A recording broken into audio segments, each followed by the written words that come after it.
My channel tips on mathematics. So आज class 10 का अध्याय 9 त्रिकोणमिति के कुछ अनुप्रयोग के बारे में पढ़ेंगे। इससे पहले के वीडियो में हमने प्रश्नावली 9.1 का उदाहरण 6 को सॉल्व किया था। इस वीडियो में हम उदाहरण 7 को सॉल्व करेंगे। तो वीडियो स्टार्ट करते हैं। एक नदी के पुल के एक बिंदु से नदी के सम्मुख किनारों का अवनमन कोण क्रमशः 30 और 45 डिग्री है। यदि पुल किनारे से 3 मीटर की ऊंचाई पर हो तो नदी की चौड़ाई ज्ञात कीजिए। तो इसको हम चित्र से समझते हैं। तो प्रश्न में दिया है कि किनारे का अवनमन कोण 30 और 45 डिग्री है।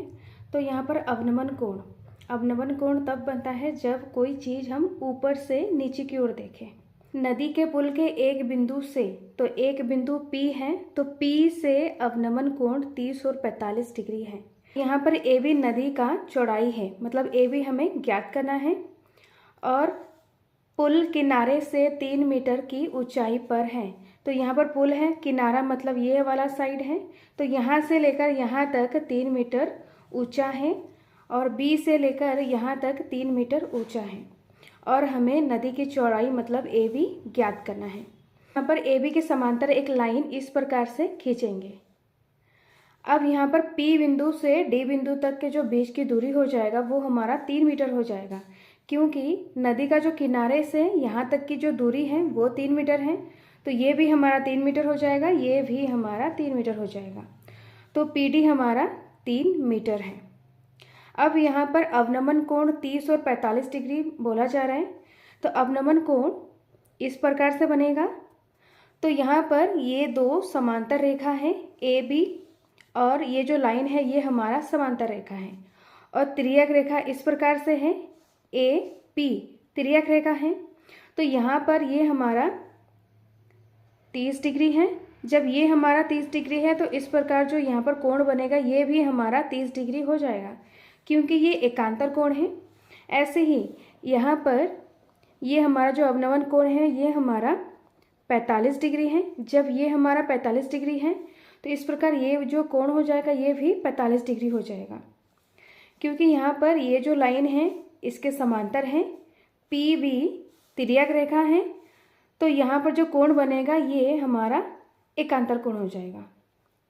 एकांतर कोण के बारे में हमने क्लास 9th में पढ़ चुके हैं, और इससे पहले के वीडियो में हमने एकांतर कोण को अच्छे से समझाया है। तो यहाँ पर एकांतर कोण को समझते हैं, यहाँ पर छोटा सा चित्र से समझते हैं। ये दो हमारा समांतर रेखा है, एक तिर्यक रेखा है। तो इस प्रकार ये जो कोण बनेगा ये हमारा एकांतर कोण बनेगा।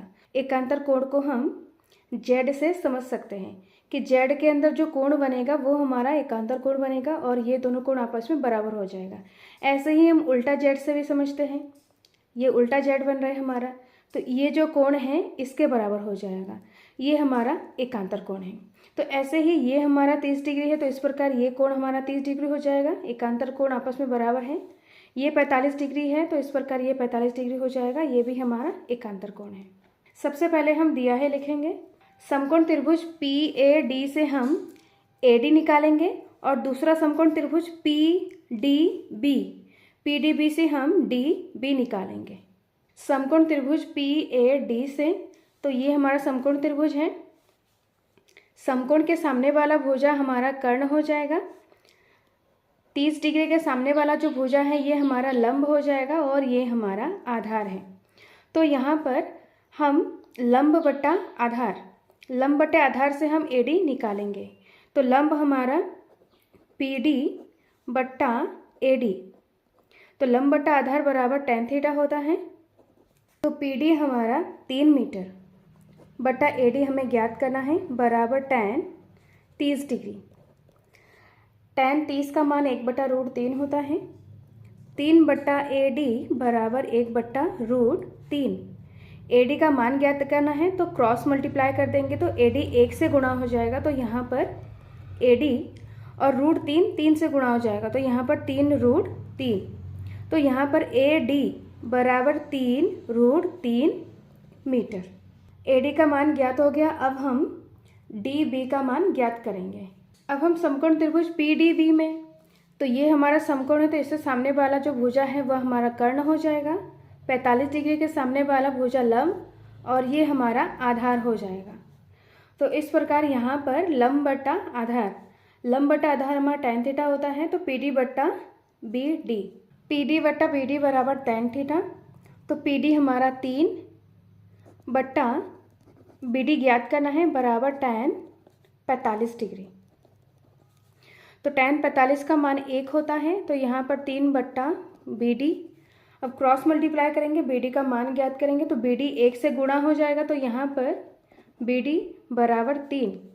तो इस प्रकार BD बराबर 3 मीटर। अब नदी की चौड़ाई ज्ञात करना है, तो नदी का चौड़ाई AB, तो AB को हम इस प्रकार से लिखेंगे कि AB बराबर AD प्लस DB।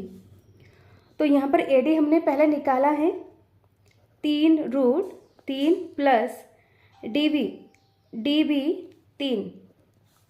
अब यहाँ पर हम 3 कॉमन ले लेंगे, बाहर निकालेंगे, तो यहाँ पर √3 बचा, प्लस 3 बाहर आ जाएगा, तो यहाँ पर 1 आ जाएगा। तो यहाँ पर जो नदी का चौड़ाई है वो 3√3 प्लस 1 मीटर। नदी की चौड़ाई AB बराबर 3√3 प्लस 1 मीटर। तो ये हमारा फाइनल आंसर है। नेक्स्ट वीडियो में हम प्रश्नावली 9.1 का प्रश्न 1 को सॉल्व करेंगे। इस वीडियो में कोई डाउट हो, कोई क्वेश्चन पूछना हो तो कमेंट बॉक्स पर कमेंट करें। वीडियो अच्छा लगे तो लाइक शेयर एंड सब्सक्राइब करें। Thank you so much.